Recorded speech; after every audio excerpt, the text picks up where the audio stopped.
আসসালামু আলাইকুম বন্ধুরা, কেমন আছেন? আশা করি ভালো আছেন। আজকের রেসিপিটা খুব সুন্দর রেসিপি। দেখুন, আমি কড়াইতে তেল দিয়ে দিয়েছি। দেখুন, সর্ষের তেল দিয়ে দিয়েছি। এখানে আমি কেটে রাখা আলুগুলা দিয়ে দিয়েছি। আলুগুলা মাঝারি সাইজের কেটেছি আমি।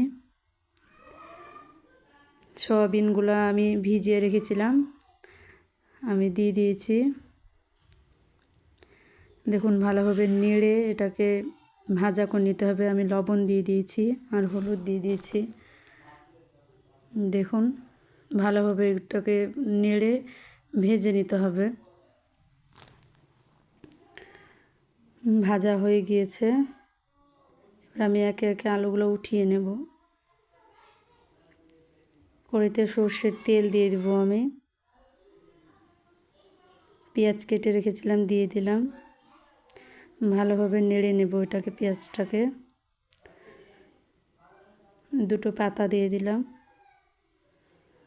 তারপরে এটার কালারটা চেঞ্জ হয়ে গেলে আমি চিকেনটা দিয়ে দেব।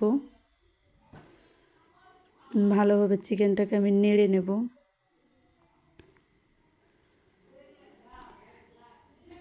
নেড়ে নিয়ে আমি এতে পরিমাণ মতো লবণ দিয়ে দিব। তারপর এতে আমি হলুদ গুঁড়ো, সস গুঁড়ো আর লঙ্কা গুঁড়ো আমি দিয়ে দিলাম।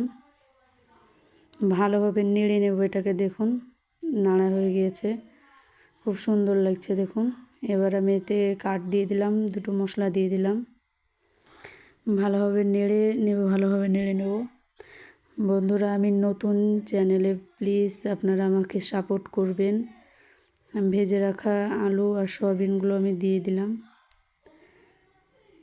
ভালোভাবে নেড়ে নেব আমি। নেড়ে 5 মিনিটের জন্য ঢাকা দিয়ে দেব। লো ফ্লেমে এটা রান্না করতে হবে। 5 মিনিটের জন্য তুলে নিলাম। 5 মিনিটের পরে দেখুন, অনেকটাই দেখুন তেল হয়ে গিয়েছে, লেগে গিয়েছে। এরা আমি বাটা করা পেস্টটা দিয়ে দিলাম একসঙ্গে। এটাতে আদা, রসুন, জিরে মশলা এটাতে আছে, আমি একসঙ্গে পেস্ট করে রেখেছিলাম। পেঁয়াজ দিয়েছিলাম সাথে, পেস্ট করে দিয়ে দিলাম সব একসঙ্গে। ভালোভাবে আমি নেড়ে নেব এটাকে। ভালোভাবে নেড়ে নেব। নেড়ে আমি 10 মিনিটের জন্য ঢাকা দিয়ে দিলাম। দেখুন, 10 মিনিট পর অনেকটা জল শুকিয়ে গিয়েছে, তেল ছেড়ে দিয়েছে। দেখুন বন্ধুরা, অবশ্যই আপনারা আমাকে সাপোর্ট করবেন। আপনাদের জন্য নতুন নতুন আমি ভিডিও নিয়ে আসব। আমি জল দিয়ে দিলাম পরিমাণ মতো, যেহেতু সিদ্ধ হবে আলুটা। আমি দিয়ে দিলাম পরিমাণ মতন জল। 10 মিনিটের জন্য ঢাকা দিয়ে দিলাম।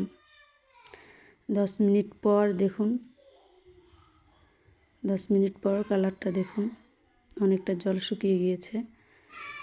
প্লিজ বন্ধুরা সাপোর্ট করবেন। ভালো লাগলে লাইক, কমেন্ট আর সাবস্ক্রাইব করে রাখবেন। আর ভালো লাগলে কমেন্টের মাধ্যমে জানাবেন, অবশ্যই জানাবেন আপনারা। দেখুন, আমি ঢাকা দিয়ে দিলাম এবার 15 মিনিটের জন্য। দেখুন, 15 মিনিট পর চলে এসেছি। জলটা শুকিয়ে গিয়েছে, সুন্দর লাগছে কালারটা দেখে। রান্না আমার হয়ে গিয়েছে, শেষ। আমি এখানে ভাজা সস দিয়ে দিয়েছি। দেখুন, খুব সুন্দর লাগছে দেখে। আমার রেডি হয়ে গিয়েছে রান্না। আপনারা দেখুন, সুন্দর একটা রেসিপি। এটা আপনারা রেসিপিও বলতে পারেন। একসঙ্গে আলু, সয়াবিন আর চিকেন দিয়ে রান্না করেছি। অল্প চিকেন থাকলে আপনারা এরকমভাবে ট্রাই করবেন বাড়িতে। অবশ্যই আপনাদেরকে ভালো লাগবে। হ্যাঁ বন্ধুরা, আমি চ্যানেলে নতুন, প্লিজ আপনারা সাপোর্ট করবেন। আমি বারবার বলছি আপনাদেরকে, আপনাদের জন্য ভিডিও নিয়ে আসবো।